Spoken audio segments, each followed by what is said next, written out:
Good morning. It's Bree, just touching base. I had a really great topic to chat about, and I wanted to do that via video. I think that it might be a very applicable topic to the Christmas season as we're encountering a ton of treats and hors d'oeuvres and parties and all kinds of things that are easily um, tempting to derail us from our fitness goals and kind of stray our attention from what we're really doing and the things that we really want to focus on and getting healthy and caving into the here and now. This cupcake looks really good type of scenario that I'm sure we're all being tempted with. And if you're like me, you're being totally human and indulging a bit. So my topic here, the theme that I wanted to get to you is what to do when you feel like you've ruined your diet. First of all, I want to say I hate the word diet. It's not a diet, it's a lifestyle. We really are not eating diet food or these foods that are toted to help us lose weight overnight kind of thing.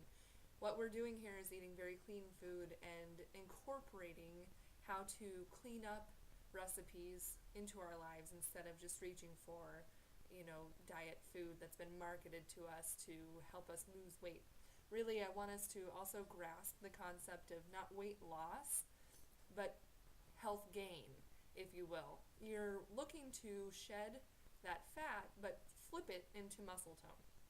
And it's a hard concept to put in your mind because we in our culture have been marketed to over and over again that we need to be skinny, we need to be thin, we need to be all of these other adjectives that relate directly to weight loss and not muscle gain or health gain. So it's a training process and it's a learning process, but the more that you really incorporate that and put that into your foundation of why you're getting healthy, I promise you the easier it will be to look at it like that instead of just looking at the scale and melting down, because we know that the scale will fluctuate. It absolutely will fluctuate, time of day, time of month, just depends.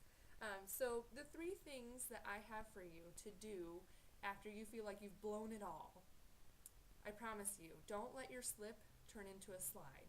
So if you had one day where you indulged or you're just not feeling like you're on track with your goals, these three things can help you get back on track. Number one, eat clean, but don't restrict your calories.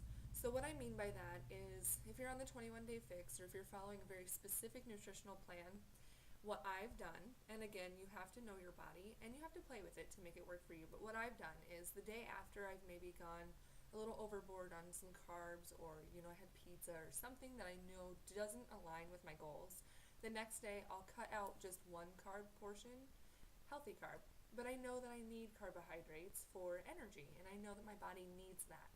So I'm not cutting out all the carbs and I'm not just going to drink green tea and that's it for the day. You still need that fuel for that day.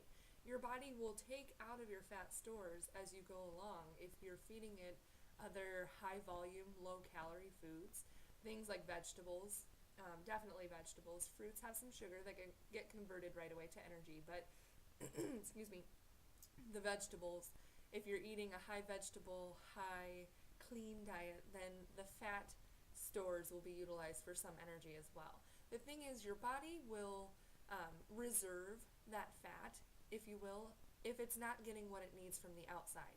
So if I'm not feeding it what it needs today, it's going to think, oh, we're not eating for a while. We're going into starvation mode. Maybe we're going into a period of time where food is not going to be available. So I need to hold on to all of the fat that I have right now because that's going to be utilized for energy later.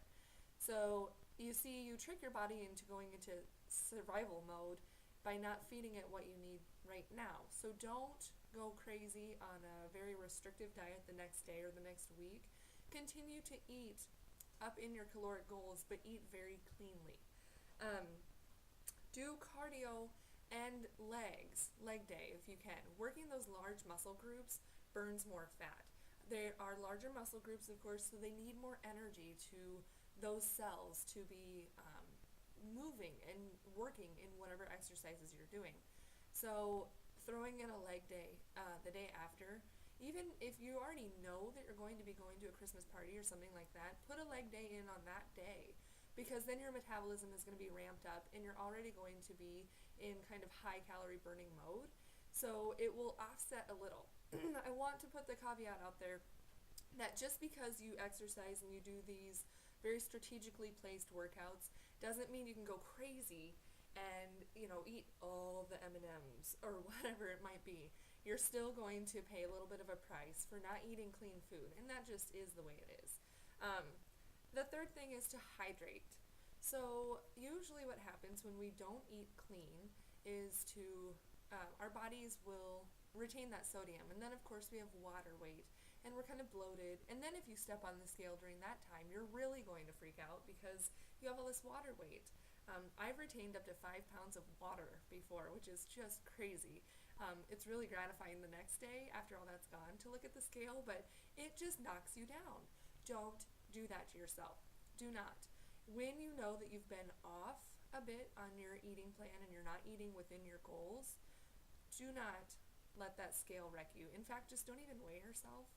Focus then on the non-scale victories. How are your clothes fitting? How are your repetitions in your workouts? If you're taking the stairs at work and that's been a new thing, are they becoming easier? Things like that. Really focus on that. But hydrating is so important because your body is still going to need that water, and it's twofold. So if you are up on your hydration, if you're drinking within your goal there, what's going to happen naturally is that all that water is going to be in your belly anyways, and that's going to take up some space in your stomach. So then you're not going to be tempted to binge eat or overeat and kind of have this continued cycle of snacking and eating outside of your goals. Chew some gum. Keep your hands busy. Keep your mind busy. If you know that you're going to be in the line of temptation and you're really trying to keep your cheat to just one event, a Christmas party, or you just fell off track yesterday and you're ready to roll today, share your goals with others, especially at work, in the office. Let them know and keep yourself accountable. Reach out to your challenge group. It is so, so important to be connected to people that are moving along the same path as you, traveling toward the same goals. Don't compare yourself to other people. It is your journey, and only you are the one traveling it. But there are some things that you can do to stay connected and stay motivated. I hope these tips helped you. If you are needing some extra support and motivation, I would love to chat with you one-on-one and see what we can do to design a plan to get you to your goals. Have a wonderful day, and Flex Friday.